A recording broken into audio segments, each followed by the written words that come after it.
Like to welcome everybody as you come into our webinar. We'll get started in just another minute, give people time to come and file in, but we thank you for joining us today.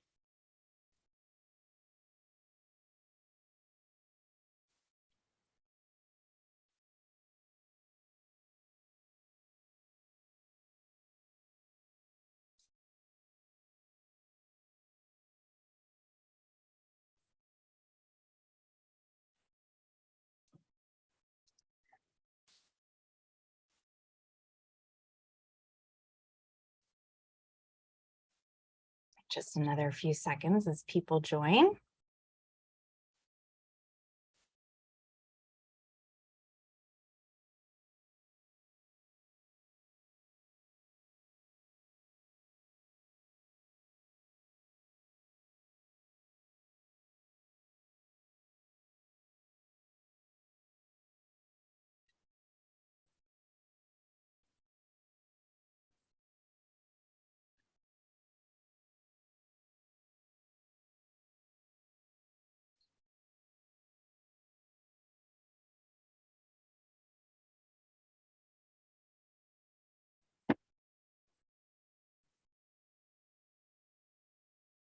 All right.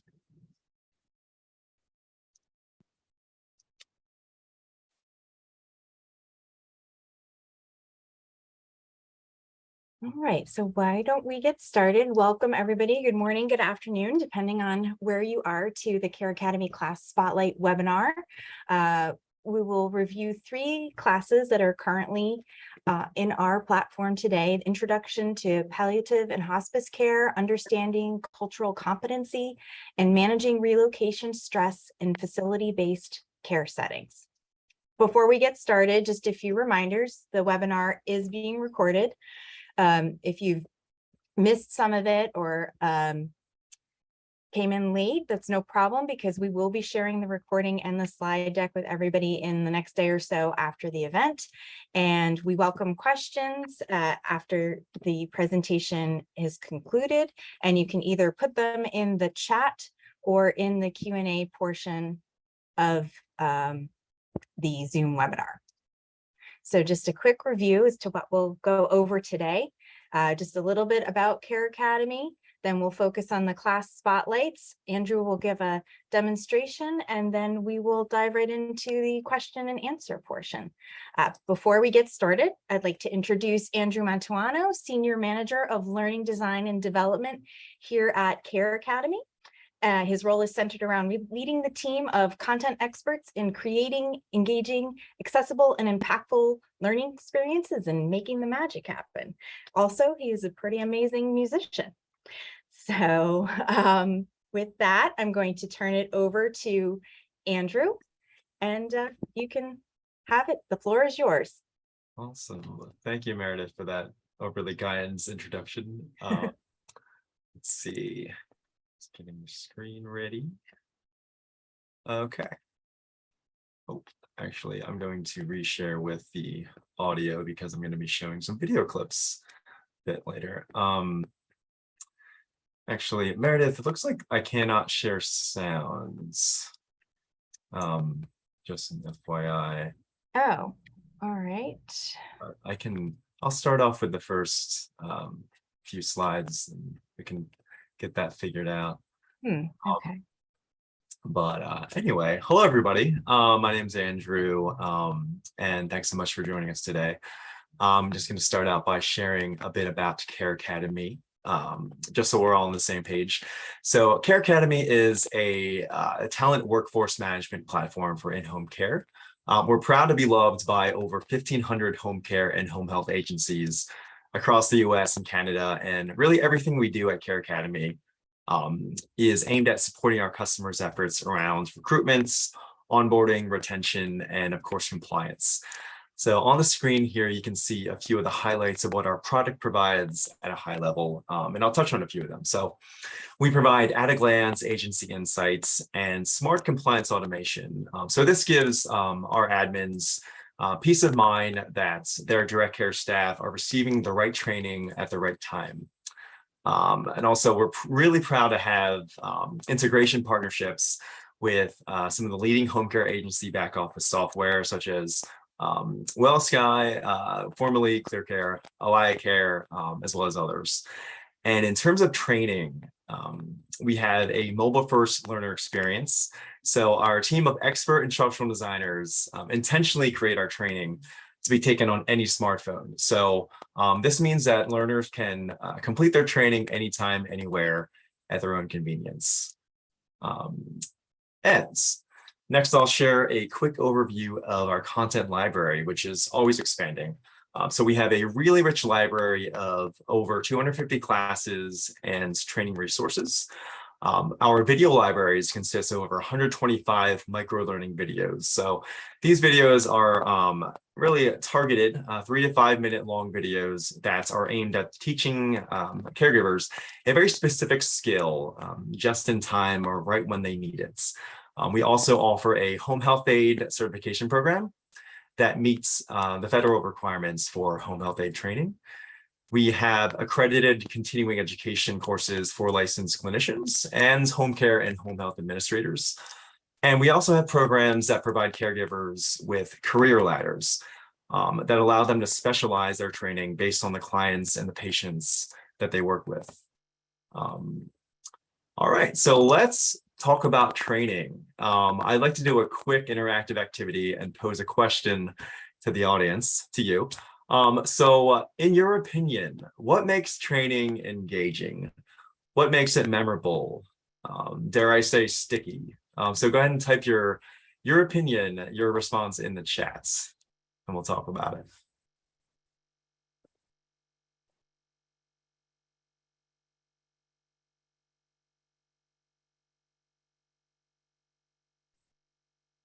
Sure. Visual cues, right? Questions, yeah. Okay. Yeah, share those opinions. Want to know what you enjoy about training when you take it. Give you another 10 seconds to get those wheels turning.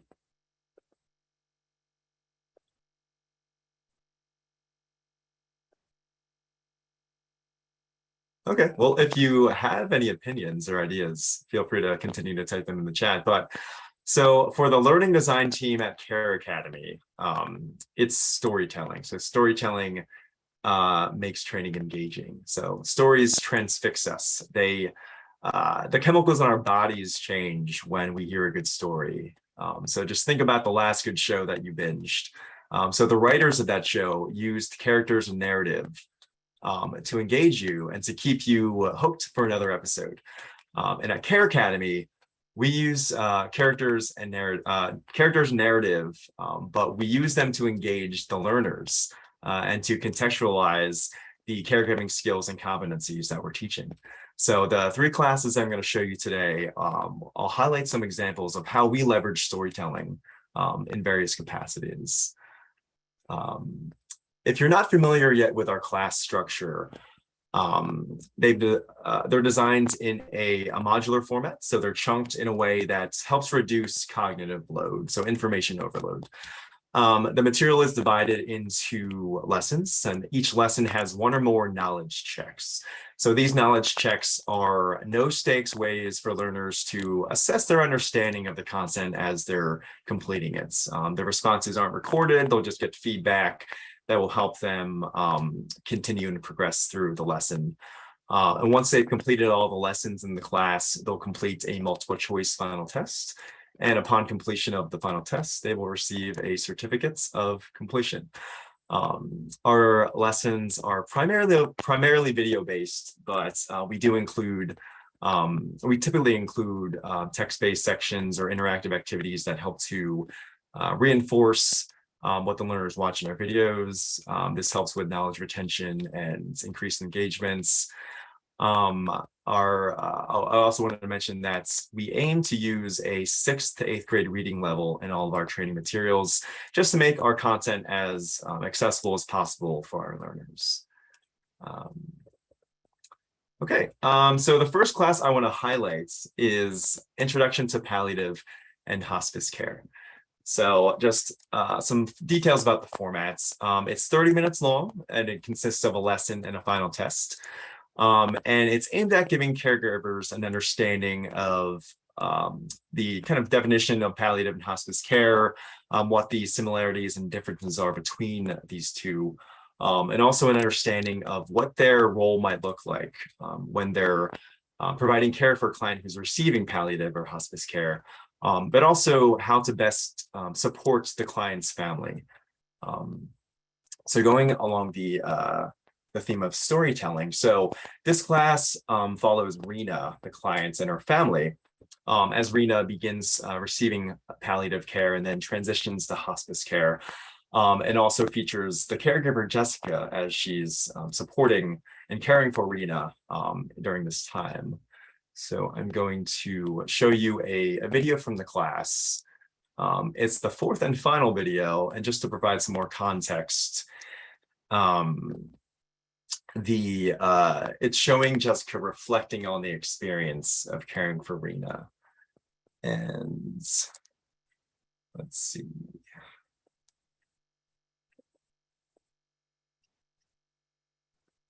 Do a quick sound check, Meredith, to see if this is. Is it working now? Can you hear? Dear Journal. Yep, I can hear it. Oh, you can? Okay, let me stop sharing completely.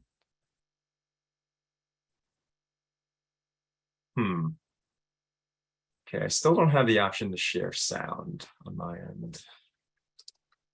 I can hear the video when you were sharing it. Yes. Oh, you could. Yes, I could.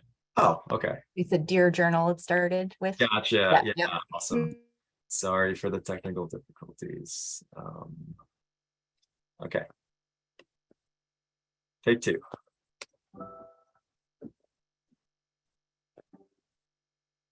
Dear Journal, these last few weeks have been a journey and a very emotional and humbling experience. Rena is my first client who has been receiving hospice care. It's had a big impact on her and her family's daily life. Seeing the joy on her face when she's tasted her favorite foods has been priceless, and she's even been able to share a bunch of her recipes with Fatima. Working with a client receiving hospice care has really required me to shift my mindset. Before, I was still focused on helping Rena to recover. Now, I've accepted that my goal is to provide her with as much comfort and dignity as possible. Her condition has changed a lot over the past months, and it's harder for her to participate in various activities in the same way. She's getting weaker and doesn't eat or drink much. I've had to adjust my level of care to support her needs. I've still been focusing on accommodating Rena's cultural, spiritual, social, and psychological needs, as well as maintaining her independence when possible. Patty has been a fantastic resource. She told me to contact her with any questions, and I've had a bunch. Patty also told me that if an emergency happens, like if Rena stops breathing, I shouldn't call 911. Just another part of that mindset shift. Arjun and Fatima have both told me how much of a help I've been to them. They find comfort in knowing that Rena is in good hands when I'm around. They're able to continue living their lives and have a little less stress. I know I'll be full of sorrow when Rena's gone, and I'll miss her terribly. I also know that no matter what happens, I'll be thankful for this time with her, and I'll be proud of the care I provided for her and her family. Okay. And I mentioned usually after a video, we provide some sort of reinforcement content, whether that be reviewing the key concepts that the video presented, proposing a reflection activity or question. So I'm going to show you an example of that within our class.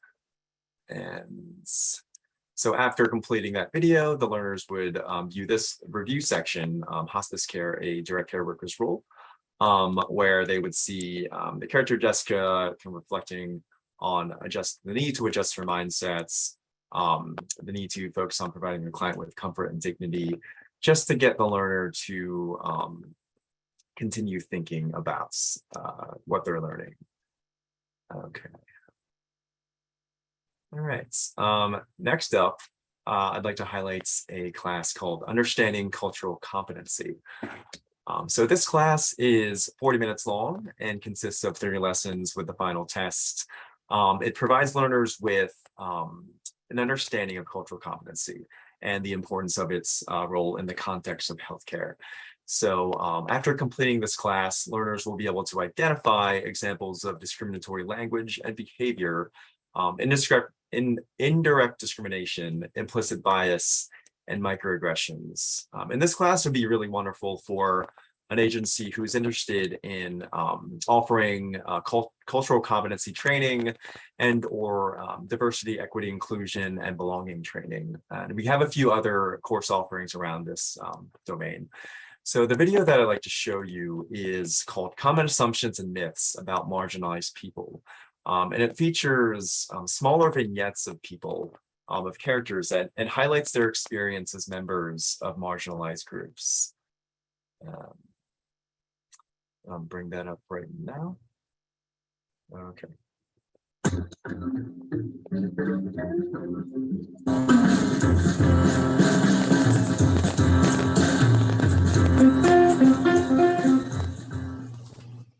Good morning, Lee. Hey, could you wear your mask today? Because I just don't want to catch a COVID. You know what I mean? Lee is nice and all, but he is Chinese. And I'm pretty sure COVID came from China. I just really don't want to catch COVID. Over the last few years especially, members of the Asian community have been subjected to false myths and assumptions about the spread of COVID. It is important to reflect on myths and assumptions like this one and question if they're accurate, and then consider how they might hurt target populations.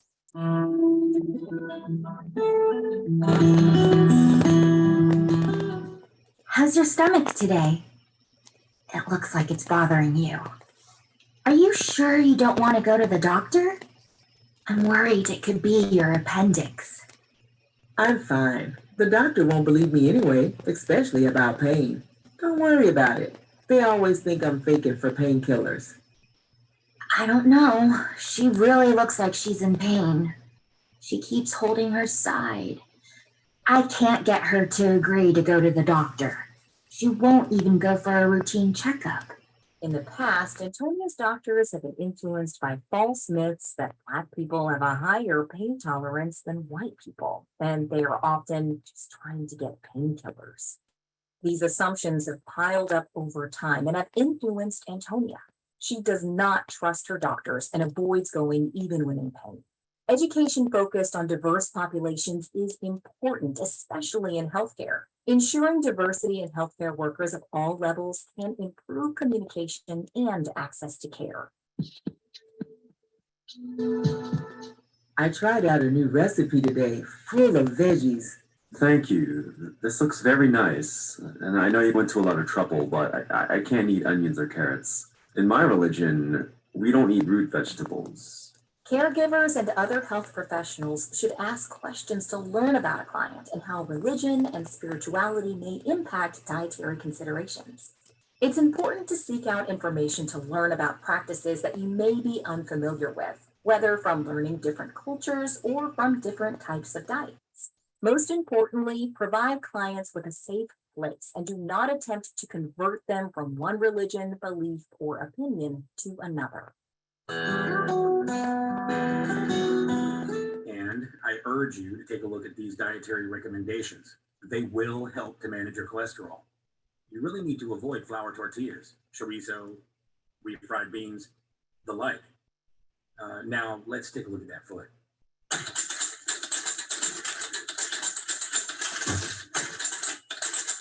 Oh, how often have you been bathing?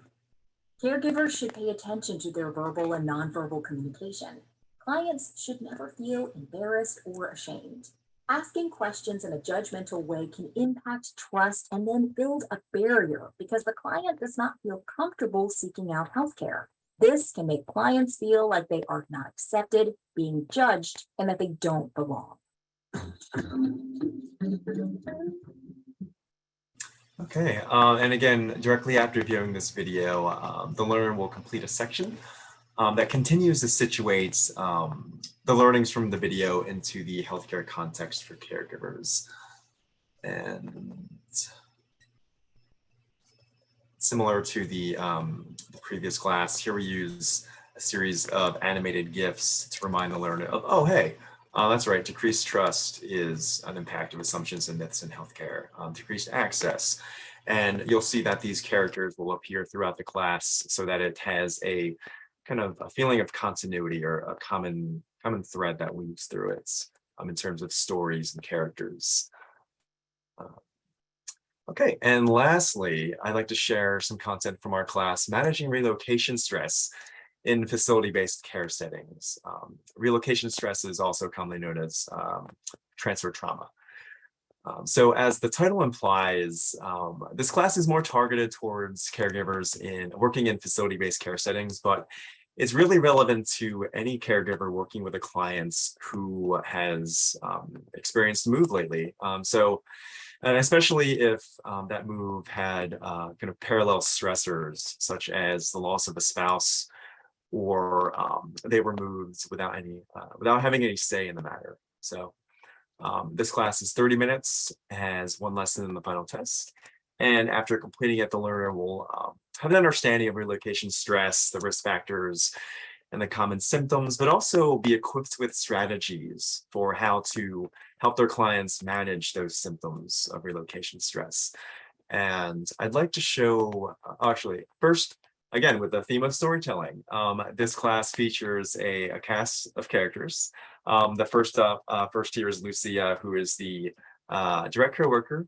She works in an assisted living facility, and she helps her 3 clients here, Ashlyn, Paul, and Dacia, with their unique symptoms regarding relocation stress, and shows how she employs these strategies to help alleviate those symptoms.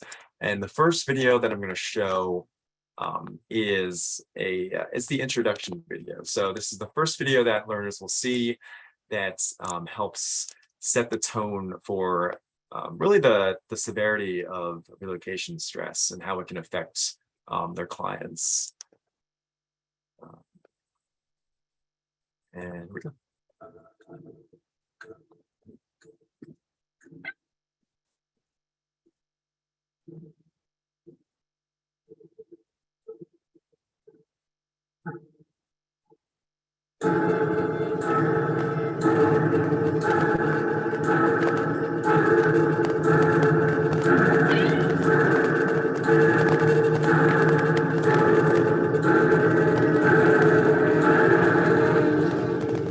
Imagine all of a sudden you are being moved from your home without any say in the matter. You've spent the last 30 years in this home, maybe longer. You may have lost your spouse recently, or possibly your house to a fire or natural disaster. You have possessions, memories, and routines, and you're forced to leave most or all of them behind. You end up in a strange place, in a room that feels unfamiliar, surrounded by people you don't know. You might be sharing a room with someone and no longer have the same level of privacy. The move would be made even more complex if you are living with dementia, adding to the feelings of confusion and disorientation. How do you think this situation would affect you? For a lot of older adults, these circumstances lead to something called relocation stress. This is also called transfer anxiety or transfer trauma, but these terms all refer to a group of emotional, physical, and behavioral symptoms that may occur after an older adult moves to a new living environment. These symptoms are often worse when the older adult was not involved in the decision to move. When the older adult feels a loss of control and choice, the stress of moving increases. Relocation stress can lead to significant health complications and even premature death. Oftentimes, relocation stress occurs when an older adult moves from their private residence to a long-term care facility. But there's also the risk of relocation stress when moving from one long-term care facility to another. Relocating may be especially difficult for older adults living with dementia. These clients may be unable to participate in the decision-making process. They may also have a more difficult time processing new information. As a direct care worker, you likely won't be able to prevent a resident from experiencing relocation stress. They will have likely experienced the trauma before even meeting you. However, there are many ways in which you can help your client cope with relocation stress that can have a significant impact on their overall health. Okay, and just extremely quickly, I know we don't have much time left, but just to show an example of one of the follow-up videos where Lucia would be working with a client. So this video is centered on her client Daisha, who is withdrawing from social situations. She's refusing care. So this video highlights how Lucia works with Daisha, introduces her to other residents, and really tries to make her feel at home. And I'm not going to show this whole thing because I know we're short on time. Just wanted to give a little snippet, a little sneak preview. Maybe next webinar we'll dive more into that. Okay, that is all I have. I could show you content all day long and talk about it, but I'll stop sharing my screen, Meredith, and kick it back to you. Great, thanks, Andrew. So we have had some questions while you've been talking in the chat. So apologies earlier when you were asking about how people learned well. Apparently there was a little issue with the chat, but it's been resolved and people are engaging. So there seems to be a question regarding the video format going, and it's asking the videos going from live people to animated characters, or is there a mix? Sure, depending yeah. on the class? That's a great question. So our content library currently consists of a mix of live action and animated videos. So during the pandemic, when we were unable to continue filming live action videos, we started producing animated videos, which we realized, oh, these are pretty fantastic. So moving forward, we are going to be looking at returning to live action videos, in addition to continuing to make these animated videos that we're finding that our learners are enjoying. Great. And there's another question we have in the Q&A. Not sure if it's this person is managing both the CareAcademy dashboard for their company and the nurse manager at the same time. For some reason, her account cannot access the RN CEUs, and they're wondering how to do that. Now, I don't know if that's more directing to Kelly or if that's something that you're able to answer. Absolutely. Yeah, Dorcas, that seems like it would be a Kelly and customer success answer. So we'll follow up with that, and we'll get back to you so you can access your all the content in your account. Great. And now we have another question over here in the chat asking when these classes will be available to assign to caregivers, the classes that you just previewed. Yeah, great question, Darcy. So these classes are all available now to customers. It depends, the access depends on your content package if you're a customer. So if you're wondering if you have access to these classes, just reach out to Kelly, and she'll let you know. Great. So I know we're coming up on time. We have about a minute left. Oh, there's a question asking about language options. If we will have I don't know if it's these specific languages, Judy, that you're asking about, or these specific classes that will be in Spanish, or just in general. But yeah. So Judy, I'll kind of preempt. Okay, in general. Yeah, okay. So In general, we do have a large number of classes that have Spanish translations for these videos, and also a large number of classes that have other languages subtitled, but also our final tests have translations in various languages. So Judy, I can follow up with you and we'll send you a full list of those classes that do indeed have Spanish translations right now. And we continue to evaluate which classes will be most valuable to add translations to moving forward as well. So yeah, keeping that in mind. Thanks, Judy. And I also did include a link to our full list of classes that we have on the website and language options as well for everybody. Cool.